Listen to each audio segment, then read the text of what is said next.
marami ngayon, talaga bang walang magagawa laban sa baha? Tanggapin na lang ba natin itong bahagi ng buhay at matuto na lang tayong lumutang o makiago sa bagyo at habagat? Eksaktong isang linggo bago ang ikalimang anibersaryo ng Bagyong Ondoy ng 2009, nanumbalik ang bangungot nito dahil binaha muli ang mga lugar na nilunod ni Ondoy. Balik sa dating gawi, parang walang nagbago.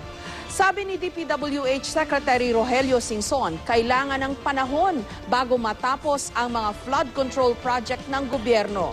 Samantala, lumalala ang pagbabago sa ating panahon. Lumalakas ang mga ulan. Ang dati ibinubuhos ng ilang linggo o buwan, isang bagsakan na lang ngayon. Kailangan ding solusyonan ang problema sa basura na isa rin sa malaking sanhi ng baha. Kahit kasi lagyan ng pumping station ang mga lugar na madalas bahain, magbabara lang ang mga ito dahil sa basura.